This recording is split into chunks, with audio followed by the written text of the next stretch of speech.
C'est quoi le cinéma ? C'est quoi du cinéma ? Comment on considère quelque chose comme étant du cinéma ? Il y a plusieurs réponses à cela.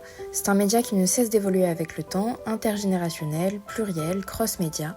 Pour répondre à la question, il faut se pencher sur les débuts de ce qu'on appelle le cinéma.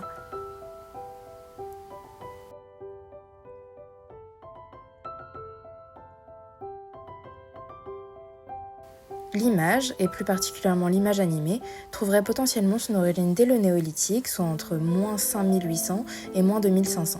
Ce n'est qu'une hypothèse, mais on pense que les hommes des cavernes utilisaient déjà ce qu'on appelle des sténopées. Selon Wikipédia, un trou d'un très faible diamètre percé dans une plaque de très faible épaisseur. À travers, on observe une lumière ou une image. Plus tard, on parlera de camera obscura, mais c'est le terme latin. En français, on dira chambre noire. La première évocation de la chambre noire daterait de moins 400 environ et serait apparue dans les écrits d'un philosophe chinois. Elle a ensuite été évoquée dans de nombreuses évolutions à travers le monde. Léonard de Vinci déclare en 1514 « En laissant les images des objets éclairés pénétrer par un petit trou dans une chambre très obscure, tu intercepteras alors ces images sur une feuille blanche placée dans cette chambre. Mais ils seront plus petits et renversés. Les images sont plus petites et dans leur sens inverse. Pour les remettre dans le bon sens, Giambattista della Porta fixe une lentille à l'entrée de la caméra. Mais là on projette, on ne reçoit rien, et certainement pas le reflet qui donne l'image. En 1839, Louis Daguerre donne son nom au daguerreotype. C'est le premier procédé photographique utilisé commercialement. Cette fois on projette une image qui dure dans le temps et on peut l'enregistrer. On ne peut cependant pas la reproduire parce qu'il n'y a pas de négatif. Avec les années, le daguerreotype perd en popularité et on trouve des alternatives moins chères et moins longues à produire. On ne peut néanmoins pas nier son impact sur la photographie et la vidéo. Il fait office de véritable ancêtre. La première photographie en couleur voit le jour en 1861. De là, un nouvel art est né et avec viennent des techniques diverses et variées. On pense à la chronophotographie, des images qui retranscrivent une succession de mouvements. Et dérivé de cela, un instrument qui met les chronophotographies en mouvement, le mutoscope. Vous voyez les flipbooks, ces livres sur lesquels on fait défiler des images qui prennent vie, on appelle aussi ça un folioscope.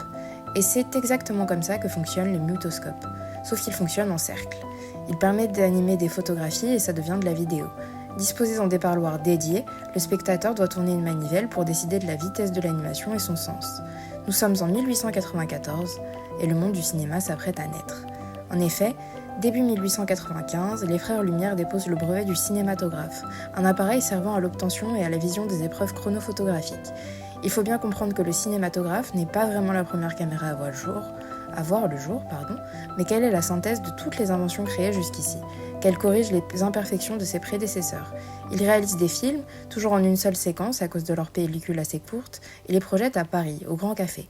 À l'époque, si on veut des détails techniques, on est sur du 15 images par seconde, contrairement à du 25 maintenant, environ, très souvent. C'est là que de grands classiques comme l'arrivée du train en gare de La Ciotat voient le jour. Vous savez, ce truc où, à ce qui paraît, les gens ont cru que le train arrivait vraiment et qu'ils ont fui, sauf que c'est faux, c'est une légende, mais voilà.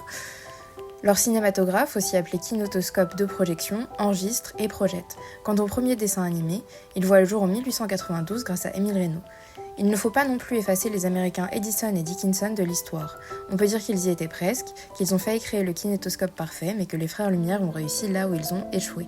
La version américaine permettait à seulement une ou deux personnes de voir un film projeté, tandis que la version française a donné vie à la véritable projection. Voilà la première partie d'une série de courtes vidéos sur l'histoire du cinéma.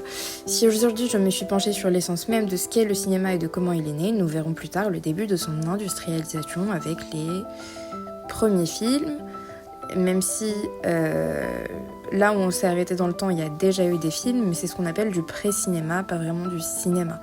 Du coup, on verra ça dans une autre vidéo un peu plus tard. Voilà, ça faisait longtemps que j'étais pas revenue sur YouTube, mais j'ai plein de petits projets.